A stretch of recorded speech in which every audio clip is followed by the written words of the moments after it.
Hello to all of you watching this video. I am back again to give you a small list of the top 5 things that the Goku Black arc of Dragon Ball Super brought back. So this is just a list of things that we had seen previously and that had returned in the arc that has just finished, well, the last arc before the Universal Tournament. So I'm just going to get straight into the list. So for my top 5, my number 1 on the list is obviously Future Trunks. A very well liked character in the series. He returned in the, I don't even know what you call the arc, the Future Trunks arc, Goku Black arc, Zamasu arc, Future arc, you know what I mean. Anyway, he returned in that and he was one of the main characters and it was his story about how an evil version of Goku kind of took over his future just like the androids did. And probably did a lot of worse things. I mean, they killed his mother in front of him. Well, Goku Black did anyway. So yeah, that's number 1, which you probably saw coming. Number 2 is Fusion.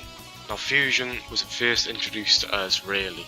Well, the concept that was in this arc anyway was introduced in the Buu Saga of Z, where we saw Supreme Kai for the first time and he had Katara earrings and we learned about that. And we hadn't really seen Fusion since then. I mean, we'd kind of been teased with it throughout all of Dragon Ball Super.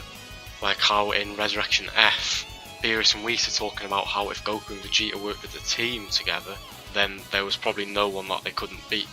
And I think in the Battle of Gods movie, after Beerus knocked out Goku on King Kai's planet when he woke up, if I remember correctly, I remember him saying that even if he fused with Vegeta, they wouldn't be able to beat Beerus. So again, they mentioned fusion, kind of, but it was only until this arc that we saw it return, and we saw the character of Vegito return as a Super Saiyan Blue. And also for the first time we saw a villain fuse, we saw Zamasu fuse with Goku Black into merged Zamasu. So for the first time as well, we saw 2 fusions fighting each other, Vegito and merged Zamasu. So yeah, we actually got to see the Katara fusion return in this arc of Dragon Ball Super. Number 3 is something that came into the series a very long time ago, and that is the Mafuba, or the Evil Containment Wave. This is introduced to actually stop Zamasu before they decided to fuse. Goku went to Master Roshi and he learned the technique pretty quickly. And then they went to the future and then they forgot the seal thing to put Zamasu in. Because he was immortal and they couldn't kill him, they decided to try and contain him somewhere.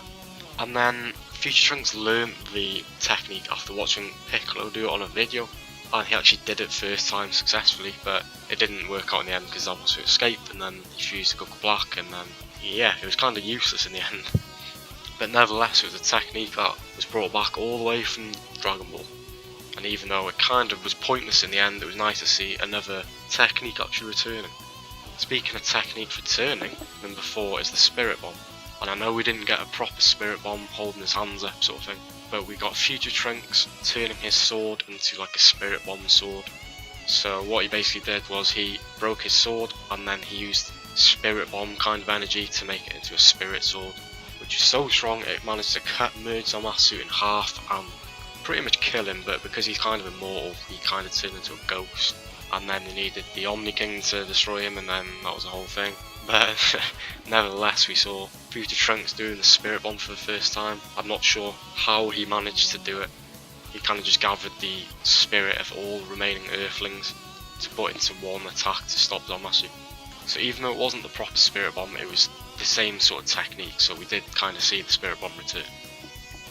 And now, this 5th one was probably, it took me the longest to think of, because we did see a lot of techniques return, but I didn't want to list them all. Like, Vegeta taught Future Trunks the Gallic Gun and Final Flash and all that.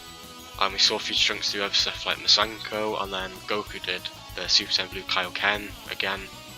But I didn't decide to put them on the list because Goku did the Super Saiyan Blue Kaioken in the tournament in the last arc, so that wasn't really used a long time ago or anything like that. And we saw Final Flash and Gallic Gun in Super already. We saw Vegeta do it in the tournament against Universe 6 as well, like with the Super Saiyan Blue Kaioken. So after having a bit of a long think about this last one, I remembered something that we hadn't seen since the Android Saga when Future Trunks was actually in Dragon Ball Z. And that would be the Super Saiyan 3rd grade, I think it's called, or something like that, where Future Trunks is in a form between Super Saiyan and Super Saiyan 2. It's his really muscly Super Saiyan form. I just like calling him Super Trunks. And if you remember as well, Vegeta managed to do it. They fought against Semi-Perfect and Perfect Cell in those forms. and Goku actually managed to do it in the hyperbolic time chamber too. A lot of people either forget that or didn't know that, but yeah, he transformed into it and decided it was too slow, so him and Gohan decided to perfect the Super Saiyan form. So anyway, yeah, we saw the Super Saiyan 3rd grade form return again. We kind of saw it twice, and the first time was when Future Trunks and Vegeta were training, and Future Trunks transformed into it for a few seconds to fool Vegeta, because he quickly transformed into it and then transformed back into Super Saiyan to get his speed back, to try and trick Vegeta into thinking he was slow. And then, kind of the second time was when Future Trunks went Super Saiyan Rage. He did it once or twice actually. He would transform into the form, and as he was transforming he would get really messily and then quickly bulk back down.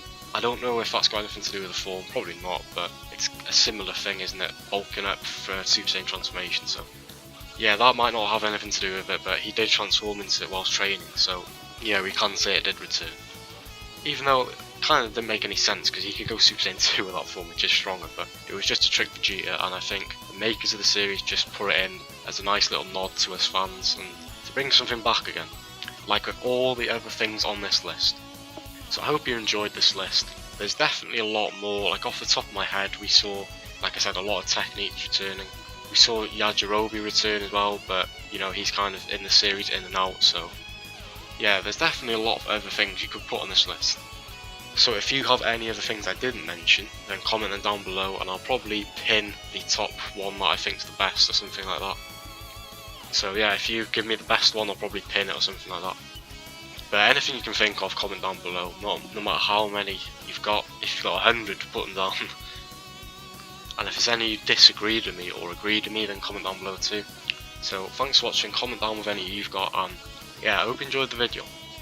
A lot of people say that the arc was actually fan service in Dragon Ball Super, and it might be because of all these returning aspects, but it's just nice for his fans to see some stuff return. So thanks for watching, and I'll see you later in the next video. Goodbye.